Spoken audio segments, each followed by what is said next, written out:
You wake up every morning with a decision, not just what clothes to wear or what task to start first, but a decision about who you will be. Every day begins with a choice between the strong version of yourself and the one you were yesterday, the version that gave in, gave up, and gave excuses. That weaker version of you is still in bed, still clinging to comfort, still searching for a reason to stay the same. And if you don't rise with purpose, if you don't move before your doubts can catch you, that version will win. It always does when you let it speak first. That version is crafty. It knows how to convince you. It tells you that you're tired, that today doesn't matter, that one more hour of sleep won't hurt, that you've earned a break. But what you've really earned is the right to grow, to evolve, to silence that lazy inner voice that has kept you locked in neutral for far too long. See, the war isn't out there. It's not your boss. It's not your boss. It's not your bank account. It's not your circumstances. The battlefield is in the silence of the morning before the noise begins. That's where real champions are made. That's where weakness is either crushed or allowed to breathe. You don't need permission to be great. You need intention. You need to open your eyes before the sun and already be burning brighter. Don't wait to feel ready. Ready is a lie we tell ourselves so we never have to begin. Winners act before the feeling arrives. They don't wait on motivation. They make movement the motivation. You want change? You want discipline? Then you need to wake up and kill that version of you that lives for comfort. That version who makes a habit of choosing later over now, safe over strong, easy over earned. You've given him too many mornings, too many starts that were delayed, too many alarms that were snoozed, too many chances for weakness to dig in its roots. But not today, not this morning. This morning you look in the mirror and decide that comfort is not your friend. That voice that says, don't push it today is not your protector, it's your prison guard. It's holding you inside the cell of your past. So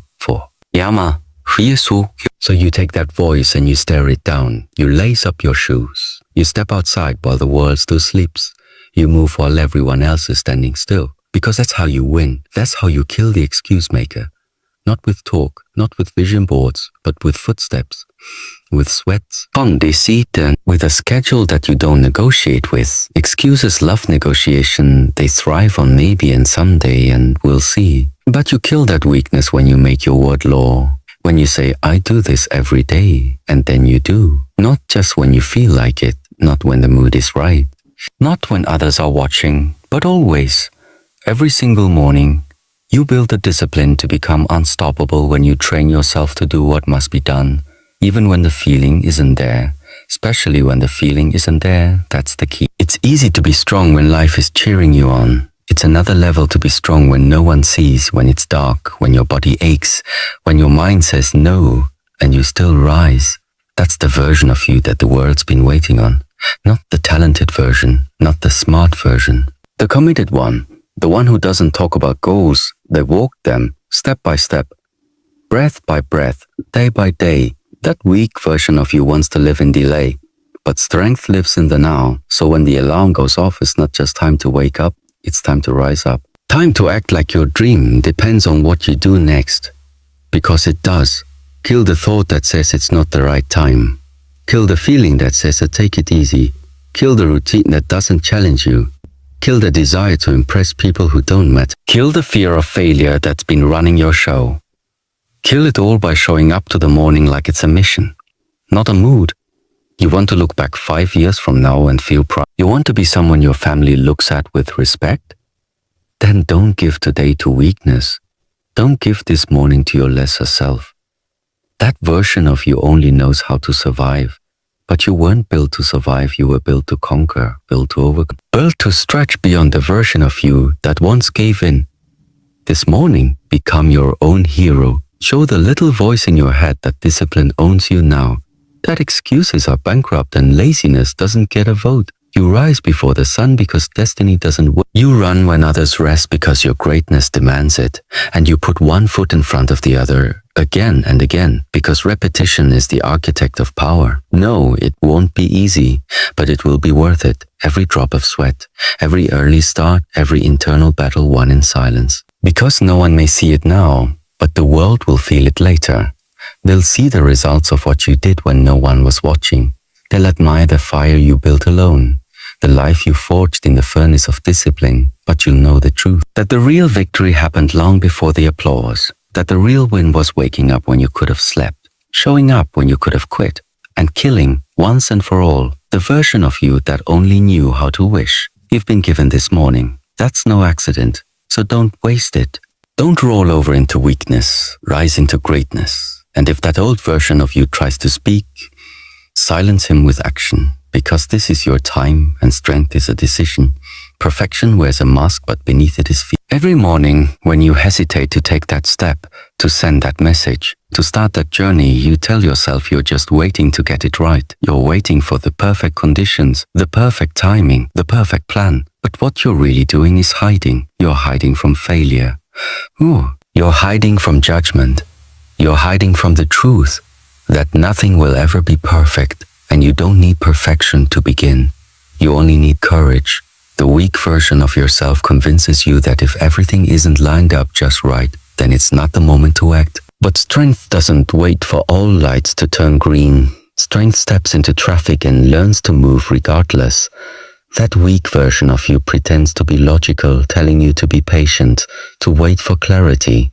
But that voice is fear in disguise. It's not protecting you, it's paralyzing you. Every morning, fear wakes up with you, hoping you'll keep giving it power, hoping you'll believe its lie again, that you need more preparation, more research, more approval. But courage doesn't ask for permission. Courage walks straight into the unknown and figures it out along the way. Perfectionism is fear dressed in a nice suit. It smiles, it speaks softly, it sounds like wisdom, but it's poison. It stops movement, it locks you in place, and it gives weakness the wheel. The truth is, you don't need to know everything to begin. You don't need to be the best to start training. You don't need to have it all figured out to start building something great. You only need to show up. You only need to take the first step and then the next one and then keep going. That's how real transformation begins. Every morning you must kill that part of you that waits. That part of you that watches while others try, while others stumble, while others grow. Because you're not here to observe. You're here to build. You're here to move. You're here to lead.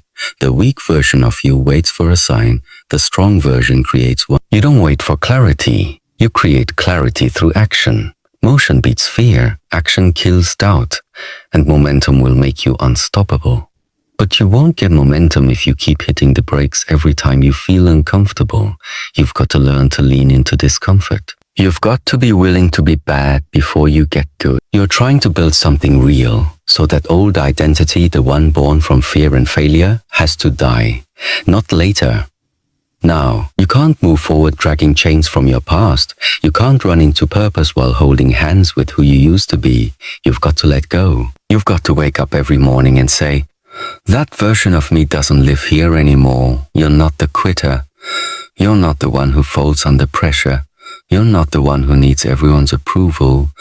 You're not the person who waits for validation before taking a step. That's who you used to be, and every morning is your opportunity to bury him again. Growth doesn't happen by accident. Transformation doesn't come because the calendar changed. It comes because you decided to show up as someone new, and you committed to that decision over and over until it became who you are. But it starts in the morning, the moment your feet touch the floor. The moment you decide whether to be who you were or who you're becoming. Your past is not a prophecy. It's a lesson. It doesn't have to define you. It only has to teach you. You made mistakes, but you're not a mistake. You failed, but you're not a failure. You've been broken, but you're not broken. You're still here. You're still breathing. That means you still have power. But power has to be claimed. Confidence has to be built. An identity has to be chosen. If you don't choose who you are, the world will. If you don't own your evolution, your past will repeat itself. And that weak version of you, the one who lived off of excuses, who hesitated instead of acted, who dreamed instead of executed, he'll steal your future while you're still waking up. You've got to be ruthless with that version. You've got to tell yourself, I'm not available for that anymore. You've got to set a new standard and make sure everything you do aligns with it.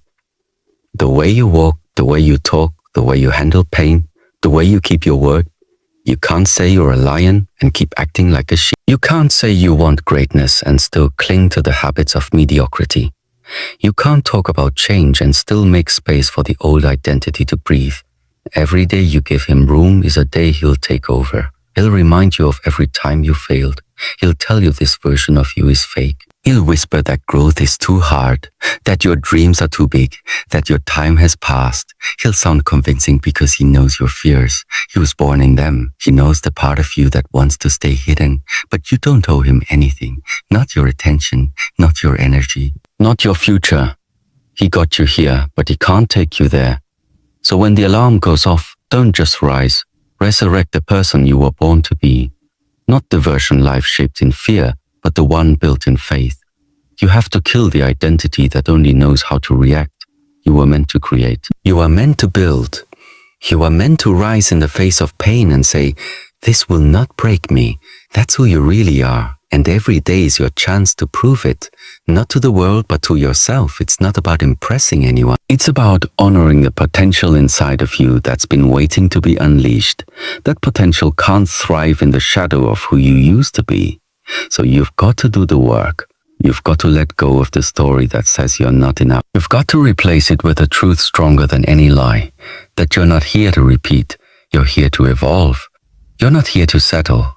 You're here to grow. You're not here to play small. You're here to shake the ground with your presence. But none of that will happen if you keep waking up into yesterday. You've got to start each day like it's a clean slate.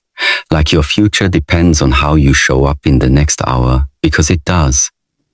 You can build a new life, but not on an old identity. Foundation has to change. And that starts with belief, not in perfection. Not in what the world says you are, but belief that you can change. And that the change is worth fighting for. Don't wait for the world to believe it. Don't wait for applause. Don't wait for someone to tell you you've changed. Let your consistency do the talking. Let your work ethic write the story. Let your growth be the evidence. You won't become someone new by accident. It takes focus. It takes fire. It takes the daily discipline to rise with intention and say, "I am no longer who I was." That's how greatness begins. Not in a moment, but in a series of morning decisions to kill who you used to be so who you're becoming can live. You've got to look in the mirror and see not the scars but the strength they gave you. Not the loss but the lessons. Not the fear but the fight. The old version of you lives in hesitation. The new version is built in execution. The old version needs motivation. The new version moves from purpose. The old version shrinks under pressure. The new version uses pressure as fuel. That's the person you're becoming. Not because you said so, but because every morning you wake up and prove